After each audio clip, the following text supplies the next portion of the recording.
शिवसेना कोणाची, धनुष्यबाण हे निवडणूक चिन्ह कुणाचं आणि सर्वात महत्त्वाचं म्हणजे एकनाथ शिंदे यांच्याकडे गेलेलं शिवसेना पक्षाचं नाव आणि धनुष्यबाण हे चिन्ह कायम राहणार की त्यावर पुन्हा प्रश्नचिन्ह निर्माण होणार, या सगळ्या प्रश्नांची उत्तरं आता सर्वोच्च न्यायालयातील सुनावणीतून मिळणार आहेत. कारण शिवसेना पक्ष आणि निवडणूक चिन्हाच्या या वादामध्ये सर्वोच्च न्यायालयात अंतिम सुनावणी सध्या सुरू आहे. ठाकरे गटानं तर थेट मागणी केलेली आहे की धनुष्यबाण आम्हाला द्या, किंवा ते शक्य नसेल तर किमान हे चिन्ह गोठवा तरी. मात्र या प्रकरणामध्ये सर्वोच्च न्यायालयानंच काही अत्यंत महत्त्वाचे प्रश्न जे आहेत ते उपस्थित केले. या प्रकरणाचा आता खरोखर काही अर्थ उरलेला आहे का? न्यायालयीन पुनरावलोकन म्हणजेच ज्युडिशियल रिव्ह्यू होऊ शकतो का?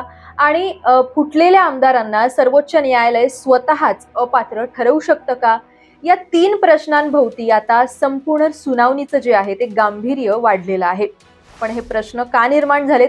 ठाकरे गटाचा नेमका युक्तिवाद काय होता आणि आता शिंदे गटाच्या वकिलांसमोर नेमकी कोणती कसोटी असणार आहे, हेच आपण आजच्या या एक्सप्लेनरमध्ये समजून घेणार आहोत. तर सर्वात आधी समजून घेऊयात की सर्वोच्च न्यायालयासमोर नेमके कोणते 3 प्रश्न आहेत. पहिला प्रश्न, आत्ताच्या घडीला आमदार पात्र अपात्र प्रकरणाचा खरोखरच काही अर्थ उरलेला आहे का? म्हणजेच की आमदार पात्र की अपात्र हा मुद्दा आजच्या परिस्थितीमध्ये तितकाच महत्त्वाचा राहिलेला आहे का? कारण 2022 मध्ये झालेल्या राजकीय उलथापालथीनंतर निवडणूक आयोगानं शिवसेना पक्ष आणि धनुष्यबाण हे चिन्ह एकनाथ शिंदे यांच्या गटाला दिलेलं. हा निर्णय जो होता तो विधिमंडळातील संख्याबळ आणि आमदारांच्या बहुमताच्या आधारावर झाला होता. त्यामुळे आता प्रश्न असा आहे की त्यावेळेच्या आमदारांच्या पात्रता अपात्रतेच्या निर्णयाचा निवडणूक आयोगाच्या निर्णयावर काही परिणाम होऊ शकला असता का? ठाकरे गटाचा युक्तिवाद असा आहे की होय, जर त्यावेळी विधानसभा अध्यक्षांनी संबंधित आमदारांच्या अपात्रतेवर निर्णय घेतला असता किंवा त्यावर सुनावणी जरी पुढे नेली असती तर निवडणूक आयोगासमोर असलेलं संख्याबळच बदलू शकलं असतं आणि त्यामुळे पक्ष आणि चिन्हाबाबतचा निर्णय सुद्धा वेगळा असू शकला असता. दुसरा प्रश्न म्हणजे ज्युडिशियल रिव्ह्यू होऊ शकतो का? म्हणजेच की निवडणूक आयोगानं दिलेल्या निर्णयाची सर्वोच्च न्यायालयाकडून तपासणी किंवा पुनरावलोकन करता येईल का? तर निवडणूक आयोगानं ज्या आधारावर शिवसेना पक्ष आणि धनुष्यबाण हे चिन्ह शिंदे गटाला दिलं त्या निर्णयाच्या प्रक्रियेची आणि कायदेशीर आधाराची न्यायालय तपासणी करू शकतं का? हा देखील अत्यंत महत्त्वाचा मुद्दा या सुनावणीच्या दरम्यान उपस्थित झालाय. तिसरा आणि अत्यंत महत्त्वाचा प्रश्न की सर्वोच्च न्यायालय स्वतः त्या फुटलेल्या आमदारांना अपात्र ठरवू शकतं का, की हा अधिकार विधानसभा अध्यक्षांकडेच राहतो? कारण संपूर्ण वादाच्या मुळाशीच 2022 मध्ये झालेल्या या बंडानंतरच्या आमदारांच्या पात्रता अपात्रतेचा प्रश्न आहे आणि म्हणूनच हा मुद्दा आता सर्वोच्च न्यायालयाच्या अंतिम सुनावणीत सुद्धा निर्णायक ठरू शकतो. आता या सगळं प्रकरण जर समजून घ्यायचं असेल तर थोडं मागे जाऊयात. 2022 मध्ये शिवसेनेमध्ये मोठी फूट पडली.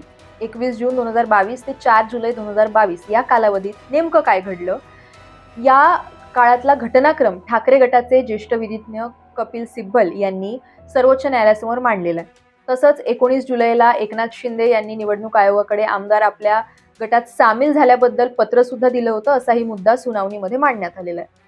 तर ठाकरे गटाचा युक्तिवाद असा आहे की त्या काळात कोण कोणाच्या बाजूनं होतं किंवा कोणाला नेता मांडण्यात आलं, कोणत्या गटाकडे किती आमदार होते आणि सर्वात महत्त्वाचं म्हणजे असं की त्या आमदारांची कायदेशीर स्थिती त्यावेळी नेमकी काय होती, हे प्रश्न आधी स्पष्ट होणं गरजेचं आहे किंवा होतं सुद्धा.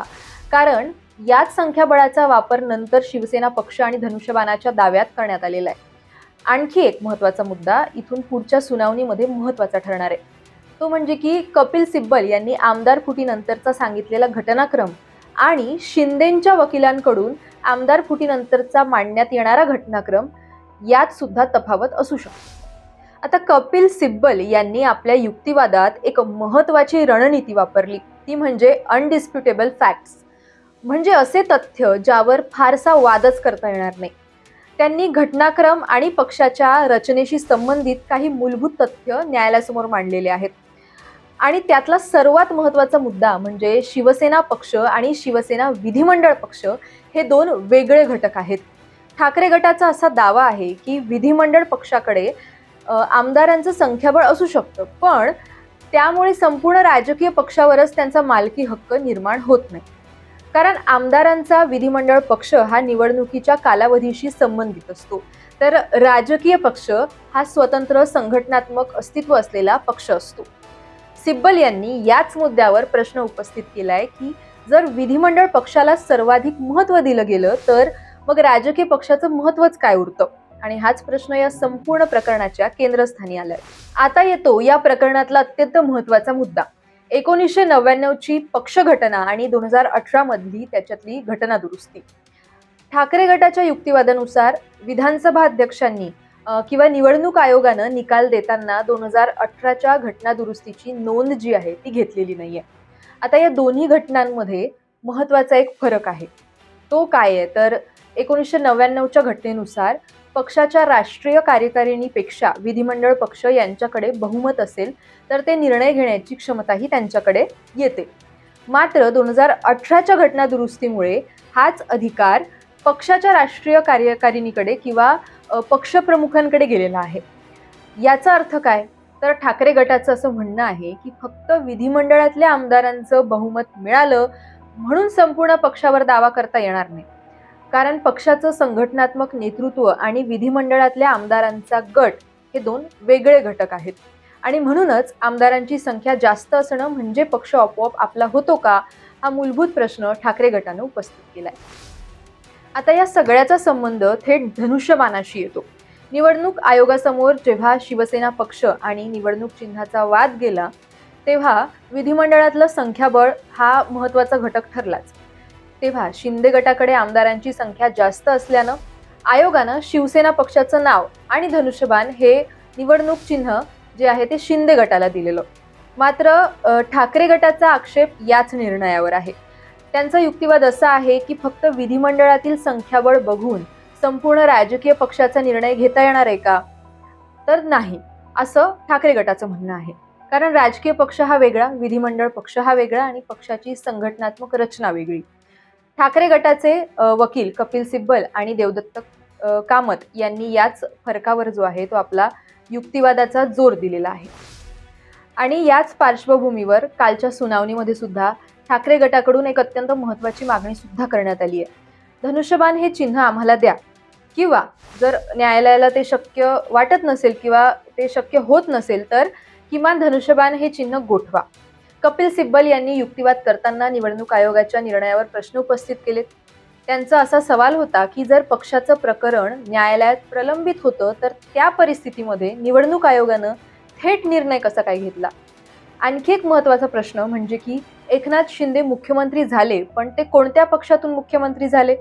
ठाकरे गटाचा दावा आहे की शिवसेना हा पक्ष उद्धव ठाकरे यांच्याकडे होता आणि त्या पक्षाचा फायदा घेऊन शिंदे गटानं पक्षाचं नाव आणि निवडणूक चिन्ह मिळवलं. म्हणूनच आता धनुष्यबाणाचा निर्णय सुद्धा न्यायालयीन तपासणीच्या केंद्रस्थानी आहे. आता महत्त्वाचा प्रश्न की आज काय होणार. ठाकरे गटाकडून ज्येष्ठ वकील देवदत्त कामत आपला युक्तिवाद पुढे मांडणार आहेत. कपिल सिब्बल यांनी तथ्यांवर आधारित भूमिका मांडल्यानंतर आता कामत कोणते कायदेशीर मुद्दे पुढे आणतात हे सुद्धा बघणं महत्त्वाचं ठरणार आहे. त्यानंतर एकनाथ शिंदे गटाची बाजू मांडली जाणार आहे. शिंदे गटाकडून ज्येष्ठ वकील महेश जेठमलानी बाजू मांडणार आहेत आणि केंद्रीय निवडणूक आयोगाच्या वतीनं तुषार मेहता हे युक्तिवाद करणार आहेत. म्हणजेच आता खरी कायदेशीर लढाई अजूनच तीव्र होणार आहे असं म्हणायला हरकत. या सगळ्या प्रकरणात शिंदे गटासमोरची खरी कसोटी कुठे आहे तर 3 ठिकाणी. पहिलं म्हणजे की विधिमंडळातलं बहुमत म्हणजे संपूर्ण राजकीय पक्षावरचा दावा कसा सिद्ध करणार. दुसरं म्हणजे निवडणूक आयोगानं संख्याबळाच्या आधारे दिलेला निर्णय कायदेशीरदृष्ट्या योग्य कसा होता हे कसं स्पष्ट करणार. आणि तिसरं म्हणजे की आमदारांच्या पात्रता अपात्रतेच्या प्रश्नाचा पक्ष आणि चिन्हाच्या निर्णयावर काही परिणाम होतो का. कारण जर सर्वोच्च न्यायालयानं असं मानलं की आमदारांची पात्रता आधी निर्णायकपणे ठरली असती तर संख्याबळाची परिस्थिती वेगळी असू शकली असती, तर निवडणूक आयोगाच्या निर्णयावरही त्याचा परिणाम होऊ शकतो का हा प्रश्न महत्त्वाचा ठरणार आहे. म्हणूनच शिवसेना पक्ष आणि धनुष्यबाणाचं हे प्रकरण आता फक्त 2 गटांमधला पक्षाचा वाद राहिलेला नाहीये, तर हा प्रश्न आहे राजकीय पक्ष म्हणजे नेमका कोण. विधिमंडळ पक्षाला किती महत्त्व असतं, पक्षाच्या संघटनेला किती महत्त्व असतं, आमदारांच्या संख्याबळावर पक्षाचा ताबा ठरू शकतो का, आणि सर्वात महत्त्वाचं म्हणजे की निवडणूक आयोगाच्या निर्णयाची सर्वोच्च न्यायालय कितपत तपासणी करू शकतं. आज ठाकरे गटाचा युक्तिवाद हा पूर्ण होईल. त्यानंतर शिंदे गटाचे वकील आपली बाजू मांडतील आणि त्यानंतर सर्वोच्च न्यायालय कोणत्या युक्तिवादाला कायदेशीर मान्यता देतं याकडे संपूर्ण महाराष्ट्राचं लक्ष लागलेलं आहे.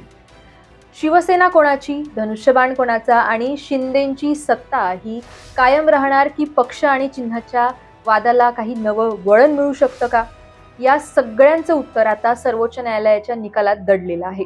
तुम्हाला या प्रकरणाविषयी काय वाटतं? तुमच्या प्रतिक्रिया कमेंट बॉक्समध्ये नक्की कळवा.